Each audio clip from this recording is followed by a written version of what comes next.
Welcome back to Sports Nightly. Week 4 of the high school football season featured superstar performances from playoff-bound teams all over the region. But only the best of the best plays will be featured in Week 4 of the hottest 3 minutes in high school sports. We begin tonight in Maumee. The Panthers playing host to Bowling Green, and the Bobcats not messing around in this one. Dylan DeHanis leaps up for the snag, interception on the play, and number 7 weaving in and out gets clear to the red zone before the Panthers pounce. Now watch this. DeHanis under center finishes what he started, paints the outside corner of the end zone. Sam Steffen out there, Randy Mossingham scores the points and gets the win. Bobcats take it 35-17 to improve to 3-1 on the season.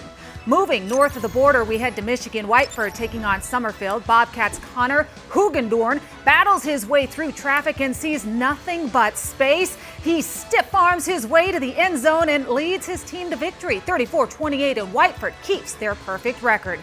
Bringing it back to Cherry Street, Central Catholic hosting the Clay Eagles. Darius Johnson picks it right out of the air and is on the move. The big man has one thing on his mind, and that's the end zone. Puts 6 on the board for the Irish and 44 more and gives Central Catholic the W. The Scarlet and Gray finish off Clay 50-17, starting off the season a spotless 4-0. Lima Senior in town, jumping into Panthers' den, and it didn't end well for the Spartans. The three-headed monster at Whitmer proving they can't be beat. Malik Moore slips past the line, races across midfield. He's at the 30, the 20. He could go all the way in for the score. 58 yards for the touchdown. Here's number 2, Riley Keller.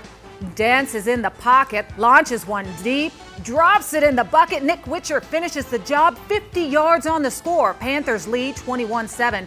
And the final piece to the beast, Larry Patterson stutter steps his way to the outside, and this kid's got wheels. Rolls in for 6. LP racks up 190 yards, 2 touchdowns, and helps lead his team to a 42-35 point victory. That's 3 wins this year for the Maize and Blue.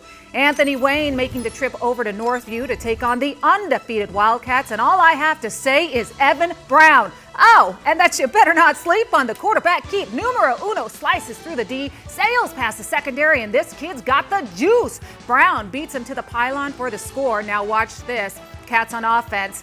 Oski Brown with the sticky hands pulls down the INT. He does it on the ground, can do it on D. How about the air game? Well, he's got that too. Mr. Everything hooks up with Max Bradfield for the 62-yard score. 195 yards and 3 touchdowns later, Brown helps the Generals serve the Cats their first loss of the season, 35-14.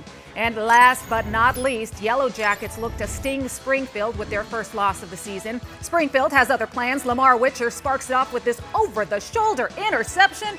And you better call it a pick 6, boys. Number 9 races back to the blue and scores the points. And now it's time for the Bryant Kobach show. Kobach proving this ain't no playground. You'll be seeing that for the rest of the day, into tomorrow and the entire week. You don't get style points in high school football, but that should be worth 8. Here he is again, fast feet to fly by, and number 1 is taking this clear to the crib. 55 yards for the score, puts his team up 28-19, and he's not done. Kobach gets the go-ahead from the O-line, and this kid's playing with swag. 375 yards, half a dozen touchdowns, and a Springfield victory. Final on the game, 48-17. Here's some sound from after the games.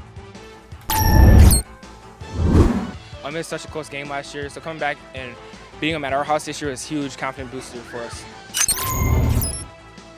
It felt great. I know this whole week I kind of sat out of practice and rested my ankle, and then to come out there tonight and to run like that, it's a good feeling. We had to overcome a lot of adversity, actually. The defense adjusted to a lot of our plays, so that means we had to respond and just adjust back to them. All the credit goes to the offensive line. I can't move the ball without them. You know, when I'm stuck, they're helping me. They're helping me move the ball, and it all starts with them. It was a great victory, but NLL is a meat grinder, and we've got to continue to press forward and get better.